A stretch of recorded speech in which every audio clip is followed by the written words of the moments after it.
Paris likes to think it's the center of the world. Well, today it actually was the case. With the start of the 2024 Olympics, I was among the thousands of Parisians invited to the opening ceremony. Yes, it was spectacular and original with the Seine at the heart of it all. But some things France feared would happen actually happened. First of all, I have never seen so much security in Paris. We were almost under lockdown.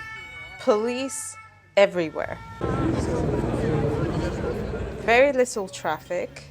I mean, normally you would have 3 times the traffic here. It's impossible to get through. It's surprisingly empty of people. Well, empty. Parisians, at least those without tickets, have been asked to stay at home and don't go anywhere. A lot of things are closed.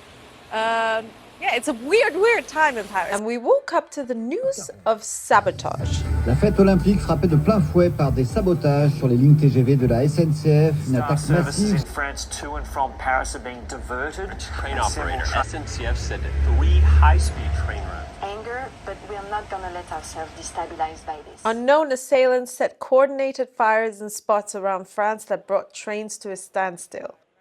But there's no evidence so far of who was responsible.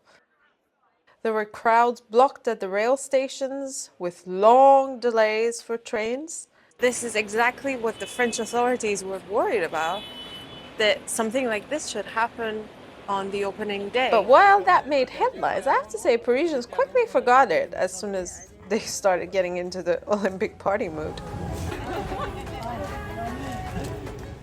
I had a ticket for one of the best spots on the river.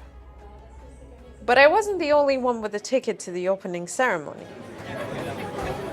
The city had given away thousands of passes to Parisians like me to show that the ceremony wasn't only for foreign visitors willing to pay more than $3,000 for a place.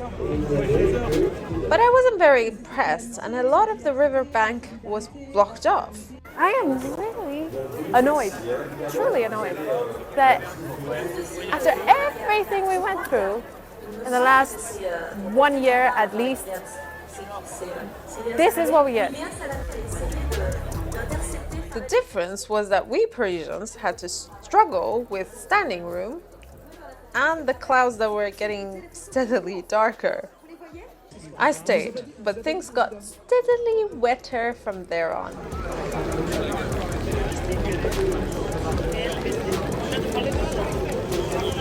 There was some French wine to help me along, but sold from stands with a US soft drink manufacturer's logo, which was weird in Paris.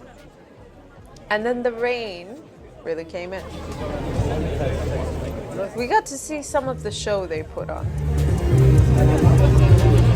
with Lady Gaga, the boats, a bit of Assassin's Creed, and a cool reminder to our political kings of today to not lose their heads. But in the end, the rain was too much for me. I didn't pay $3,000 to be there. This was my city after all. It would have been really nice to stay and watch at least France go by, but it's raining like mad. And so, in the end, I did just like you and millions of people around the world. I ended up watching the rest of it on TV at home, nice and dry.